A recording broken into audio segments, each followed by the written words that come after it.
La vuelta al mundo en 80 días. Novela de Julio Verne de 1873. Leída e interpretada por Antonio Sotopatiño. Capítulo 15. El tren se detuvo en la estación. Picaporte se apeó el primero y fue seguido de Mr. Fogg, quien ayudó a su joven compañera a descender al andén. Phileas Fogg pensaba ir directamente al vapor de Hong Kong a fin de instalar allí convenientemente a Mrs. Aouda, de quien no quería separarse mientras estuviese en aquel país tan peligroso para ella. Cuando Mr. Fogg iba a salir de la estación, se acercó a él un agente de policía diciéndole: «¿El señor Phileas Fogg?» «Yo soy». «¿Es ese hombre vuestro criado?», añadió el agente designando a Picaporte. «Sí». «Tened ambos la bondad de seguirme». Mr. Fogg no hizo movimiento alguno que demostrase la menor sospecha.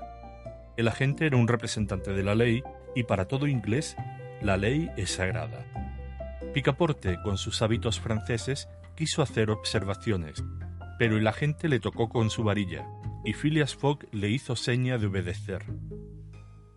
«¿Puede acompañarnos esta joven dama?», preguntó Mr. Fogg. «Puede hacerlo», respondió el agente. Mr. Fogg, Aouda y Picaporte fueron conducidos a un palkigari, especie de carruaje de 4 ruedas y 4 asientos, tirado por 2 caballos. Partieron sin que nadie hablase durante el trayecto, que duró unos 20 minutos. El carruaje atravesó primeramente la ciudad negra, de calles estrechas formadas por unos casuchos donde pululaba una población cosmopolita, sucia y andrajosa, y luego pasó por la ciudad europea, embellecida con casas de ladrillos, adornada de palmeras, erizadas de arboladuras, y que, a pesar de la hora temprana, estaba ya recorrida por elegantes jinetes y magníficos carruajes. El palkigari se paró delante de un edificio de apariencia sencilla, pero que no parecía apropiado para usos domésticos. El agente hizo bajar a sus presos, pues podía dárseles ese nombre, y los llevó a un aposento con rejas, diciéndoles: «A las 8:30 compareceréis ante el juez Obadiah», y luego se retiró cerrando la puerta. «Vamos, nos han agarrado», exclamó Picaporte dejándose caer sobre una silla. Aouda, procurando en vano disfrazar su emoción, dijo a Mr. Fogg: «Es necesario que me abandonéis. Os veis perseguido por mí. Es por haberme salvado». Phileas Fogg se contentó con responder que eso no era posible. «Perseguido por ese asunto del Sooty. Inadmisible. ¿Cómo se habían de atrever a presentarse los que se querellasen?» Había sin duda alguna equivocación. Mr. Fogg añadió que en todo caso no abandonaría a la joven y la conduciría a Hong Kong. «Pero el buque se marcha a las 3», dijo Picaporte. «Antes de las 3 estaremos a bordo», respondió sencillamente el impasible gentleman.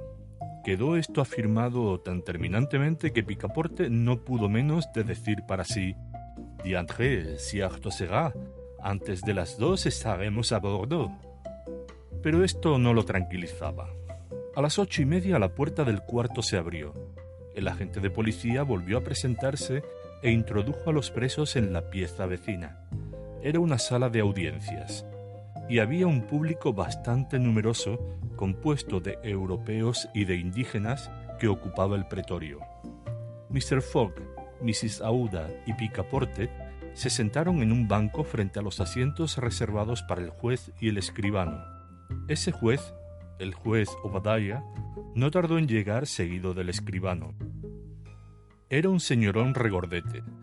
Descolgó una peluca colgada de un clavo y se la puso con presteza.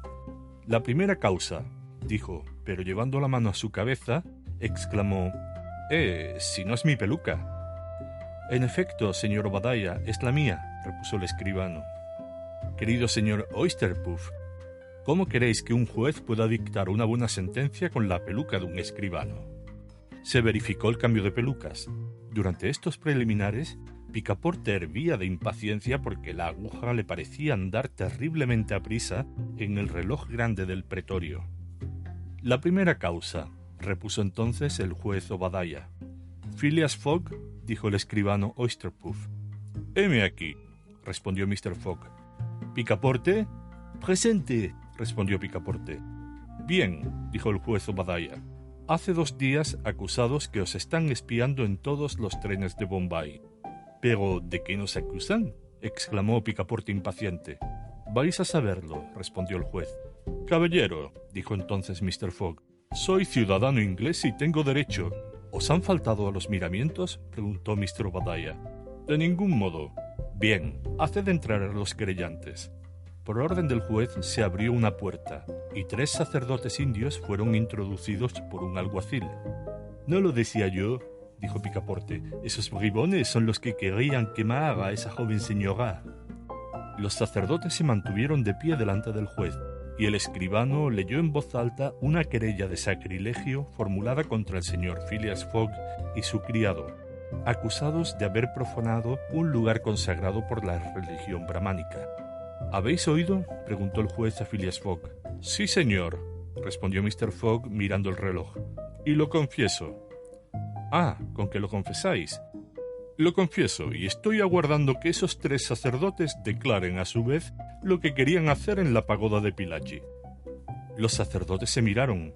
No comprendían al parecer nada en las palabras del acusado. Sin duda, exclamó impetuosamente Picaporte, en esa pagoda de Pillaji ante la cual iban a quemar a su víctima.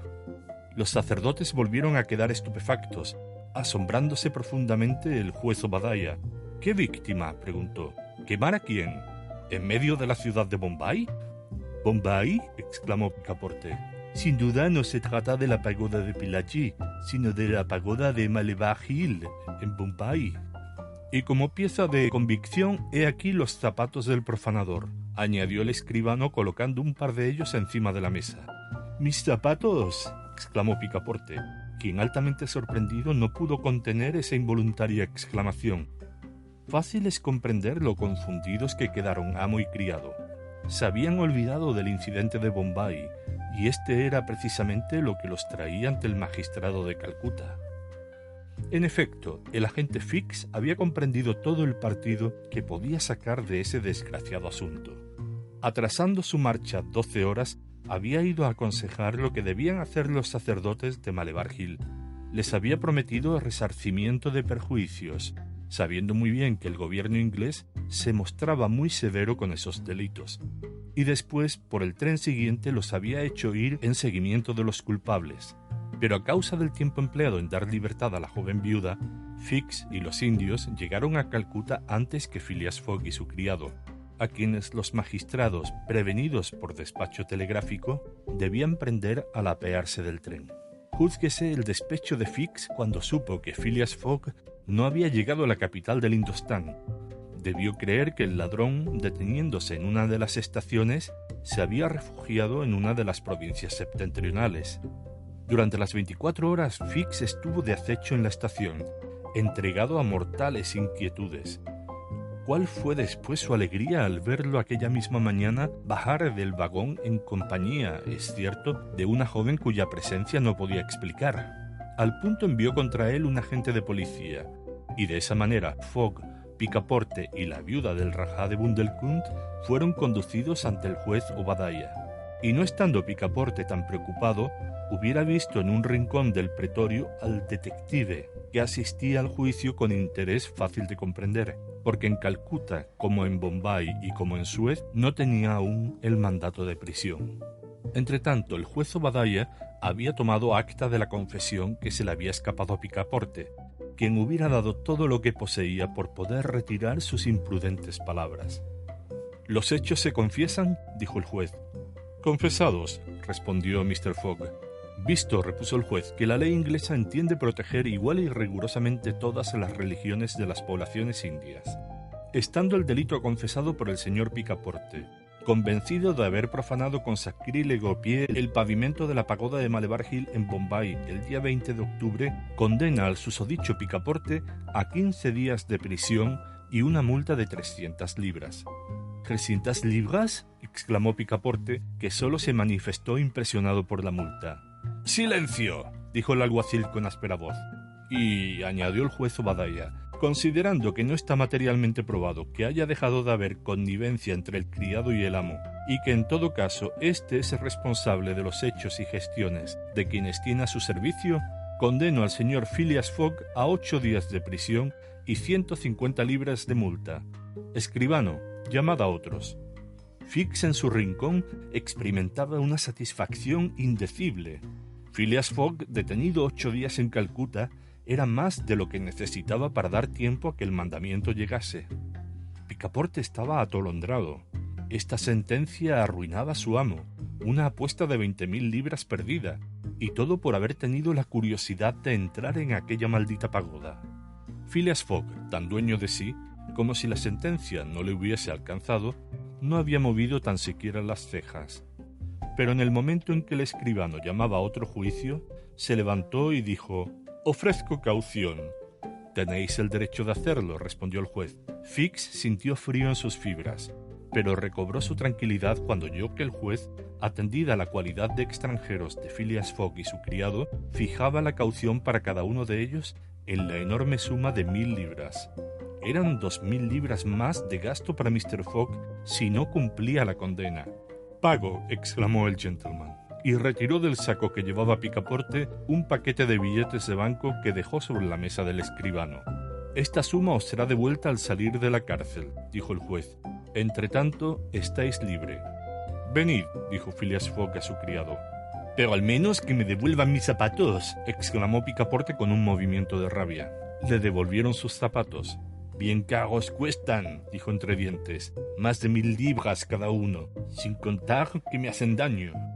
Picaporte siguió con actitud compungida a Mr. Fogg, que había ofrecido su brazo a la joven. Fix esperaba todavía que el ladrón no se decidiera a perder la suma de 2.000 libras y que cumpliría sus 8 días de cárcel. Echó pues a andar tras de Mr. Fogg. Tomó un coche en el cual Aouda, Picaporte y él subieron enseguida. Fix corrió detrás del coche, que se detuvo en uno de los muelles. A media milla en rada, el Rangoon estaba aparejando con su pabellón de marcha izado sobre el mástil. Daban las 11. Mr. Fogg llegaba, pues, con 1 hora de adelanto. Fix lo vio apearse y entrar en un bote con Aouda y su criado. El agente dio con el pie en el suelo. «¡Bribón!», exclamó. «¡Se marcha! 2.000 libras sacrificadas. Pródigo como un ladrón. ¡Ah! Lo seguirás al fin del mundo si es menester. Pero al paso que va, todo el dinero robado se habrá ido». El inspector de policía tenía sus fundamentos para hacer esta reflexión. En efecto, desde que se había marchado de Londres, entre gastos de viaje, primas, compras de elefantes, cauciones y multas, Phileas Fogg había sembrado ya más de 5.000 libras por el camino, y el tanto por ciento que se concede a los policías sobre lo recobrado iba siempre bajando.